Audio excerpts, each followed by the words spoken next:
So while all eyes are fixed on the US-Russia-Alaska talks, Trump said about lowering expectations, while also raising the possibility of a second meeting to include Zelensky. So what is Putin's ultimate goal? Well, Bill Browder, who was deported from Russia in 2005, is the CEO of Hermitage Capital Management and the head of the global Magnitsky Justice Campaign. And he speaks to Walter Isaacson about the significance of this meeting. Thank you, Chris John and Bill Browder. Welcome back to the show. Great to be here. So this week, we're having this Trump-Putin summit about Ukraine. We're speaking right before that summit. But tell me, what do you think Putin's goal really is? Well, I don't think that Putin has any particular goal about bringing peace to Ukraine. Putin has never altered his objectives, which are a total victory in Ukraine. I think that what Putin is doing this for is very simple. He needs to help Donald Trump save face. Donald Trump has sort of boxed himself into a corner by promising to end this war in 24 hours. He was saying that during his campaign, and he keeps on saying that. And he's also made all sorts of ultimatums to Putin that he has to, end this war, stop the killing, all that kind of stuff. And so Putin needs something so that Trump doesn't look terrible. And so the summit is a way for him to show up, make some offers, which are offers that are totally unacceptable to Ukraine, and then flip the script. So it's no longer Putin standing in the way of peace, but it's Zelensky and the Ukrainians standing in the way for peace. Ukrainian President Zelensky said pretty much the same as you did right before the summit began, which is that he says Putin is bluffing. He doesn't really want peace. He wants to occupy Ukraine, were his words. Do you think that Putin is dedicated to that, or is there some possibility of a compromise someday? There is no possibility of a compromise any day as far as Vladimir Putin is concerned. And what you have to know, and what's hard for people to understand who haven't been close to Putin or Russia, is that in Russia, the culture is one of domination. It's like a jailhouse. You're either the winner or the loser. You're the killer or the killed. Nobody in any conflict in Russia, and I've been involved in many conflicts in Russia with Putin, there is no letting off. There is no compromise. There's no negotiation. There's just total victory or total defeat. That's how they think.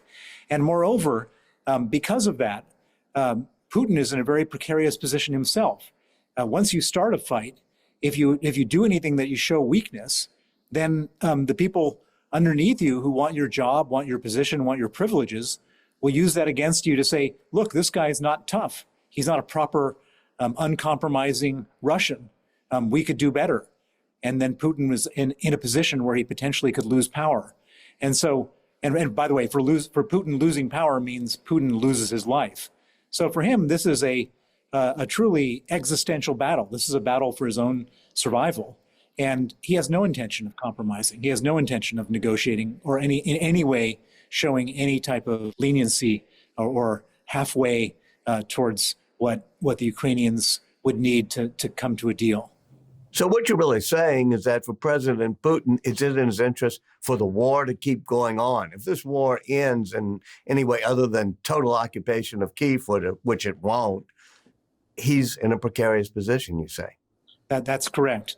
And what he's also banking on is he's banking on the fact that he doesn't care what his losses are. And the Russians have lost, according to Ukrainian estimates, about 1.1 million men, either through death or disability. And in a normal democratic society, that would be devastating. No leader could survive that they would be replaced 10 times over. If we lost in the West, the United States or UK or wherever, if we lost 20,000 men, there would be total protests in the street. But Putin is running a dictatorship, a totalitarian regime.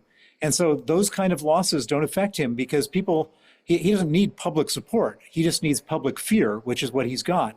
And so he's betting on the fact that he can just carry on doing this, and sooner or later, we're going to cave in the West in terms of supporting Ukraine, and we're already seeing that to a greater or lesser extent in the United States. And he's also betting on the fact that in a war of attrition, he wins because he's 10 times bigger than Ukraine. How bad is the Russian economy at the moment? It's bad. It's very bad. The major companies of Russia, Gazprom, Vneshtorgbank, all these companies that used to be very big, successful companies are all losing money. The government budget is squeezed. The banking system is in a state of collapse. The ruble is weak. The only thing that they have going for them, and it's not a particularly great thing having going for them, is oil. Oil is the one thing that keeps them afloat. They sell their oil to the Chinese, to the Indians, to the Turks, and a few other countries. And they also sell some of their gas directly into Europe. And it's the revenues from that basically fund their war machine. But I wouldn't say that the Russian economy is doing well. I wouldn't say that people feel, flush and happy about the economy. But again, it doesn't really matter from a public, he doesn't need public support. He just needs the cash, and he's got the cash. You probably know more about the internal workings of the Russian economy than any other Westerner. You were, I think, the largest foreign direct investment there for a while before it all blew up. Tell me about the economy, and you've talked about oil. Let's start there. Oil's now down to about, $62, $63 a barrel. That's pretty low. How much is that hurting Russia? Well, I think that their budget revenues have come in about 20% less now from oil than they did a year ago, which is, of course, a lot of that's a big percentage move. But it's not so big that they're bankrupt. So if oil were to come in at $40 a barrel, that they would be in deep trouble. And you mentioned the word of the Russian economy. There really isn't much of a Russian economy other than oil. I mean, yes, they have gas, oil, gas. They have minerals. They have aluminum, steel, fertilizers, bit of timber. But that's it. This is not like China that has, hundreds of thousands, if not millions of small and medium-sized businesses. Nobody in Russia ever felt confident to start a business there because they knew that if they did, someone would take it away from them, that the police would come and arrest them and take their business away from them. And so you've got this unbelievably skewed economy, which is just the largest state enterprises, which are basically in the business of selling resources. And they don't bend the metal into anything. They just sell the metal raw. They have no capacity to make things in Russia. It's not like you've ever heard about a Russian cell phone or a Russian car. Because, yes, they make a Russian car, but no one would buy it. And even the Russians don't want to buy it because there's no incentive to do any type of ingenuity, to any type of innovation. They just strip the ground of whatever they've got, and then they sell it to other countries who have much greater capabilities than themselves. So you've said that the Russian economy depends on selling oil and gas, but mainly oil. And we've watched in the past week or so this notion of trying to put sanctions on India to stop India from buying Russian oil. It seems to be the one thing that President Trump and Lindsey Graham has got a whole bunch of supporters trying to force this.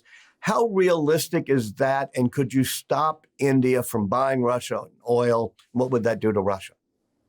Well, so first of all, it's kind of a strange story. So there are three countries that are the major buyers of Russian oil. The biggest is China. The second is India. The third is Turkey. So why he's picking on India at this point is kind of odd. Right now, they're saying if India buys Russian oil, then India as a country gets sanctioned with extra 25% tariffs. What could be done a lot less aggressively is to say that if any Indian company buys any Russian oil, then that company can't trade with us, can't trade with European Union, can't trade with the UK, and they can't sell their refined products, or they can't bank, they can't do whatever. And guess what? If that were put in place, then the Indian companies would stop buying Russian oil. And if the Indian companies stopped buying Russian oil, and the Chinese did, and the Turks did, the Russians would still sell their oil, but it would be selling at $10 a barrel because nobody would want to get into the trouble and cut off the entire world from the from their business. And so I think that it's plausible. Now you might ask, why haven't we done that before? If Russia's war machine functions off of oil, and if we could stop that oil and stop the war machine, then why wouldn't we have done that? And the answer is that Russia produces about 10% of the world's oil. And if you take a country with 10% of the world's oil and you take that off the market, and you have the same amount of oil demand, then what happens? Supply goes down, demand stays the same, and the price goes up.